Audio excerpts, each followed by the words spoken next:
Welcome to VolleyTalk. Alongside in Houston, Austin, I'm Elliot Skelly. Joining us today, the head coach of the Beavercreek Beavers, Carol Bysak. Coach, how you doing?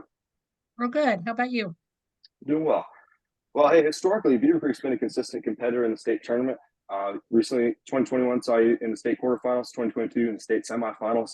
But last year, team unfortunately fell in the regional semifinals. What was your takeaway from that playoff run last year? Learning how to finish a match. We were ahead in all three sets against Jerome, and unfortunately fell by two in each set. So just persevering and finishing the sets. Coach, last year you graduated Colin Brown, captain of your team and a first-team All-State setter. What does it mean to have his type of leadership and, more importantly, have his leadership help your team over the past few years? Colin was huge for our team. He was a great leader, a three-year varsity starter.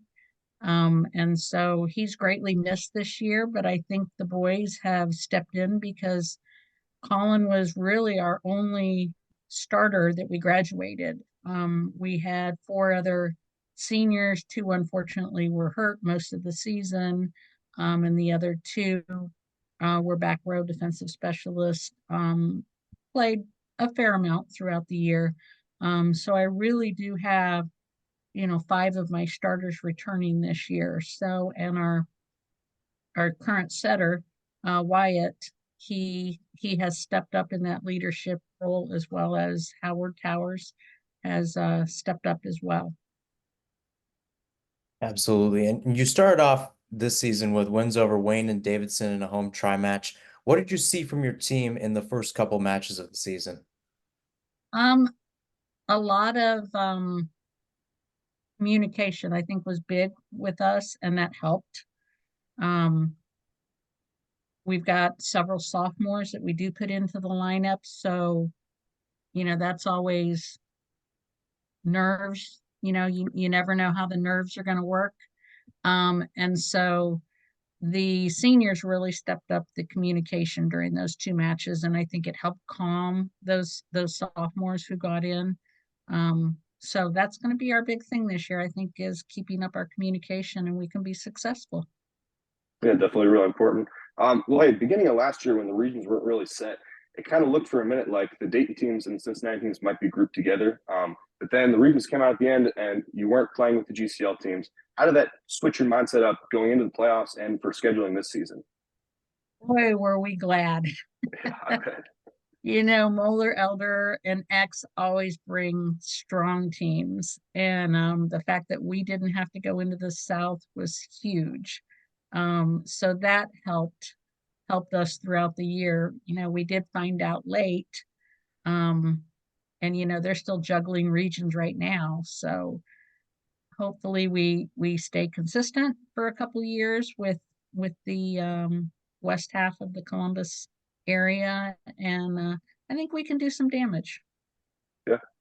Yep. And to add on to that, the East-West Invitational this year will be a pretty special event. 6 total programs, 18 teams coming to Dayton. West teams playing the East teams in a quad match, as it's called. What did the coordination for the planning of this event look like? Um, Thank goodness the other two Dayton schools, Fairmont and Centerville, hopped on board with it. So we've got all the JVBs from all of the teams out at Centerville, all the JVAs over at Fairmont. I'm going to host all the varsity. Um, Really, just once you got the schedule set, then it was pretty easy. But we're going to do a thing where East is not playing any East teams and West is not playing any West teams. You're only crossing over, which should be a lot of fun. And I got that idea from St. Ignatius. We used to go up there and they did something very similar, and it was always a fun time up there. For sure. Coach, you've been in the game, you've been in the Ohio volleyball scene for a while and seen the success that Beavercreek has grown over the years. How have you seen the sport improve in Ohio? Oh, that's huge. That's huge. Now, this is my 20th year at Beavercreek, 36 overall, but it's just huge. I mean, back in the 90s, early 2000s, the game was not as fast. Um, it wasn't as skilled back then. No one had feeder programs. No one had seventh and eighth grades or even younger. We're still struggling on that end, but it's growing. It's growing more in the Columbus area than the Dayton area, but it'll get there. Um, but I just think the speed of the game is so much faster. You can compare the high school men's matches to a college women's match. Um, whereas, the women's game is so much slower, where the men's game is so much faster. And then you get to the college men's, and that's even faster. Yeah, it's funny because I think guys age of like Mahir and myself and some of the high schoolers you coach talk about 1983, that first season. You might as well be talking about the Civil War. It's just so far outside of our realm of understanding. But to have someone like you who's been around for so long can speak to that, it's pretty cool. Well, hey, right now when we're recording this, just a few hours, you open up GWalk play with the match against Centerville. What does that rivalry mean to your team, and how critical is the win tonight to start off the league play? Oh, that's huge. That's huge. And we always get them early in the season. And that is our big competitor. We fight, tooth and nail for that GWalk championship. So tonight is going to be very important to us. We need to buckle down and we need to do our job. Absolutely. Well, and then the Saturday, you've got St. Ignatius, who's highly ranked, and then you got a chance for revenge against Dublin Jerome. What are you hoping to see from your team this weekend? A lot of communication. We got to finish those matches, and we built a tough schedule. We put the top teams in the state on our schedule purposely to make us tougher. If you don't play tough teams, you're not going to get tougher. Absolutely. I really like that about your scheduling, actually. You consistently have really diverse in terms of location and always some of the most competitive teams in the state.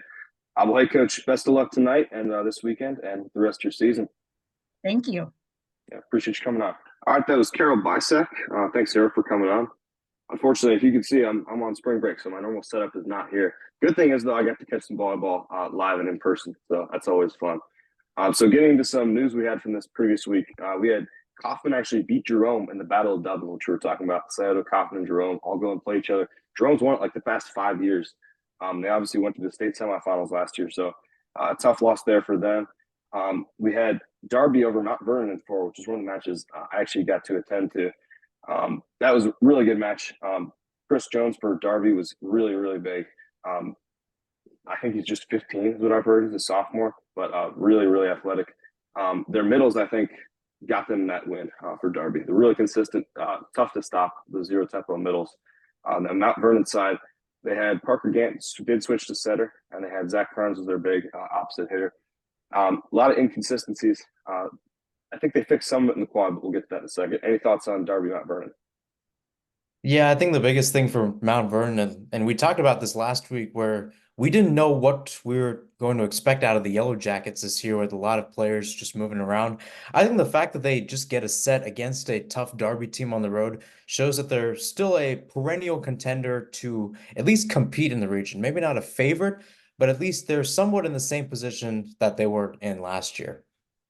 Yeah, I will say, it kind of turned out to where I almost was a Mount Vernon fan because just happened to be that the best events that I could go to that were local. Friday was Derby Mount Vernon, and Saturday was the Mount Vernon quad.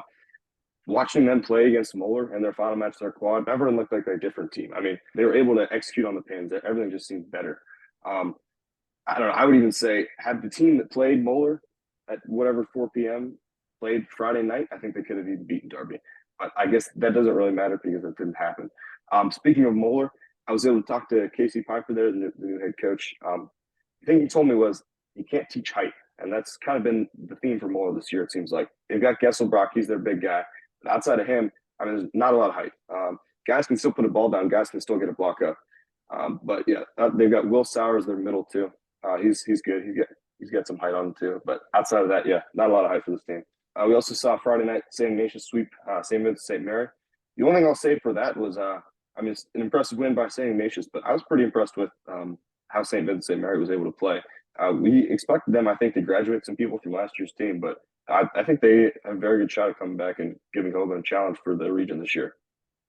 Yeah, I think they definitely can. They got maybe one or two stars coming back, and I'm very impressed by their defense because Ignatius really threw a lot of weapons at them. Jack Reagan, especially one of the best sophomore outside hitters in the state right now, and Ignatius was really tough to kind of crack from a St. Vincent St. Mary's perspective. And I think for a D2 team facing a D1 squad that could challenge for the Region 2 crown, I think that was a good result for STVM. We also saw St. Charles head up to St. X. This was really surprising for me. That first set, I mean, it was domination by St. X. I think it was single digits by St. Charles, maybe 9.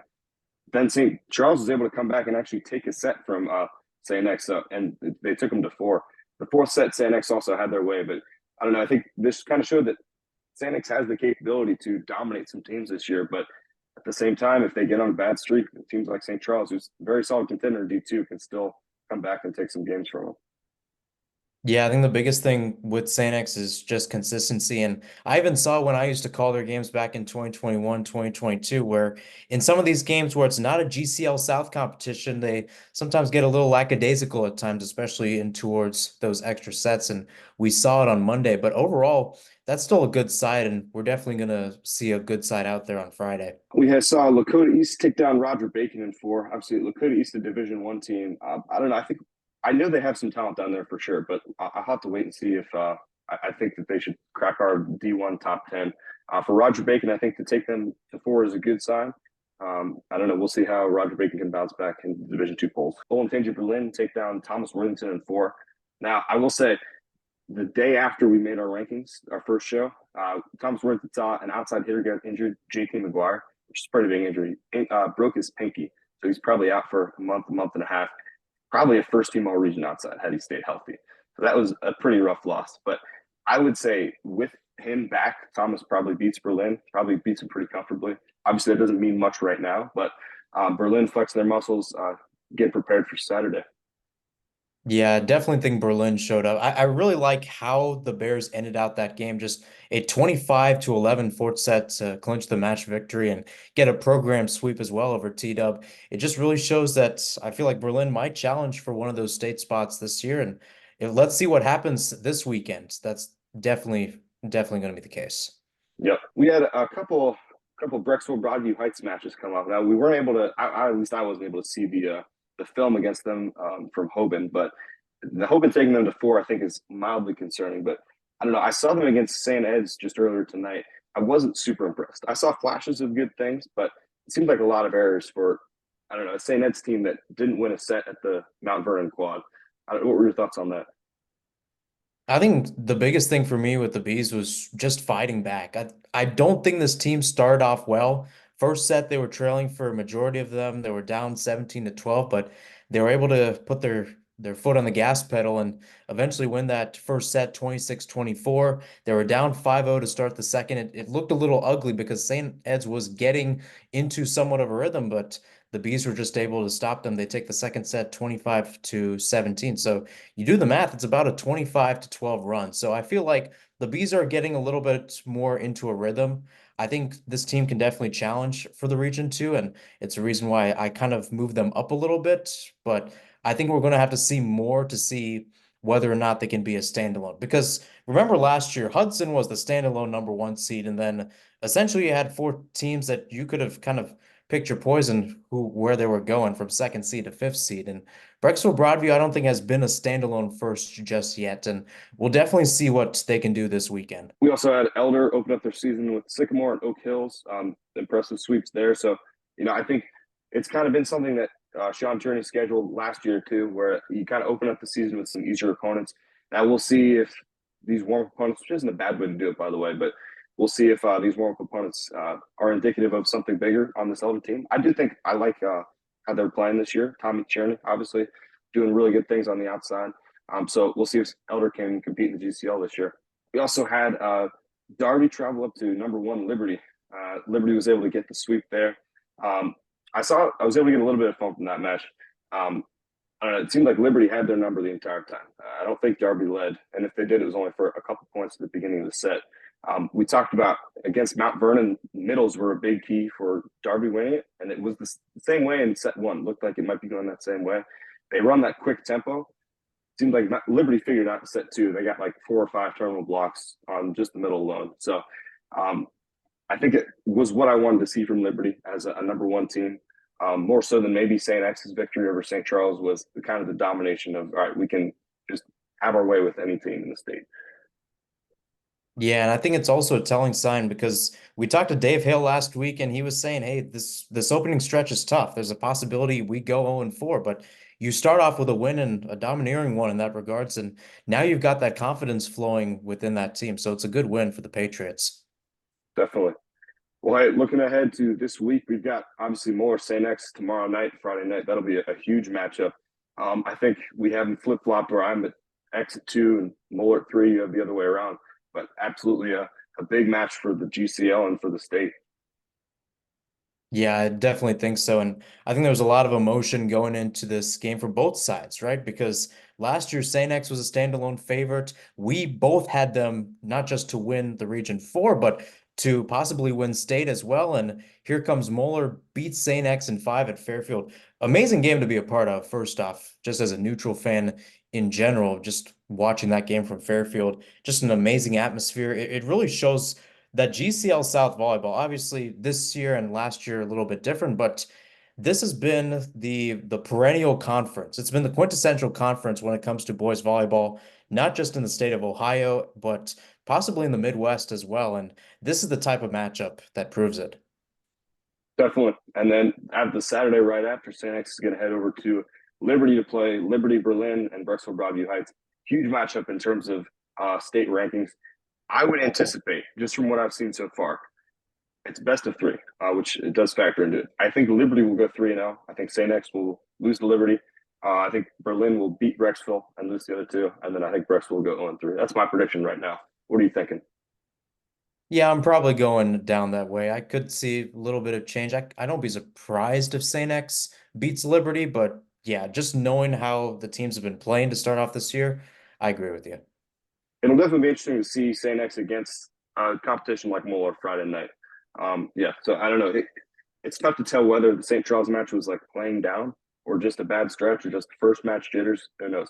But yeah, Friday night and Saturday will definitely be big for state ranks. So we'll take a look here at our Division I state rankings. Like we said before, we both have Liberty at the top. I have St. X at 2, Moeller at 3. Any rationale on why you had Moeller above St. X? I think it just goes back to what I said last week. I think it's just from a talent mix. I think from what we saw last weekend, I think Moeller and St. X were around the same. They played, excuse me, they played some good competition, but also dropped a set in the process. So I feel like both of them kind of had around the same, like relatively good weekends, but not exactly great. Obviously, this ranking would change if St. X beats Moeller on Friday night. I would hope so. That would be intellectually consistent. I've got Berlin at 4. You've got them at 5, just below Derby. The only thing with Derby, they're kind of a young team. They returned their setter, they returned their middles, kind of returned Aiden Cold. They put him at the outside. We talked about that last week. I actually do like their new libero, by the way. I think we talked about having a libero that they trust. I think he has a libero they can trust. But the right side was playing in middle school last year. Chris Jones is 15 years old. Like they don't have a lot of wisdom at the pins. But that'd be the only reason I put him down. And then Pick North obviously beat him in the scrimmage. That was kind of my rationale there. Interesting thing with Pick North is they really are not going to have a lot of competition on their schedule, just because of how their league is set up until kind of that quad with Mount Vernon and Beavercreek and Berlin. And that's not for a while. So it'll be tough for me to take them off 6 for a while now. Now let's talk about Brexville Broadview Heights and St. Ignatius. Now, I don't know. When you were watching those teams, you saw St. Ignatius, you thought it was the worst team, just eye test wise? I think it was just based off competition. I just felt like Brexville Broadview Heights just looked a little bit flashier. And I think the other thing is too, you have to kind of look at how Region 2 was because I also saw Hudson St. Ed's and St. Ed's didn't look clean in that game, but the fact that you're able to take the reigning Region 2 champs out in 3 at home, that's a pretty good sign. And I felt like St. Ed's, I think had they won tonight's game against Brexville Broadview, they probably would have been in my top 10. So I feel like that's why I put the Bees a little bit higher. Not anything wrong with Ignatius. They're still a good team. I just feel like there's still a lot more evaluation that needs to be done in that region overall. And I also feel like the Cats also had a relatively easy week in general. So we'll take a look at D2 here. Top two will stay the same. And we've got, I do think, now looking at this, I do think you're undervaluing Fenwick. You want to talk about Fenwick at 7? Yeah, it's more or less what happens with the other teams, right? Baden beats Walnut Hills. Obviously, the Eagles are not how they were in 2022, but they're still a good team, right? Hoban takes a set off Brecksville Broadview. That's a pretty good result for them. Roger Bacon takes a set off Lakota East. So I think it's just more or less Fenwick just hasn't been in those types of situations, and we just need more that needs to happen because the thing is, this is just week 2, Elliot, right? There's still a lot more competition that still needs to happen, and that's probably why I have the Falcons down there. That is an excellent point. Without these teams playing each other, it really is pretty tough to make definitive jumps in rankings. So we'll get more info on that as the season goes on, and these rankings will start to more fall into place. All right, with that, that has been Ohio Volley Talk. Another good episode. Good to get back to it. Good to be back to see some volleyball on spring break. So it's been Ohio Volley Talk, and we will catch you next week.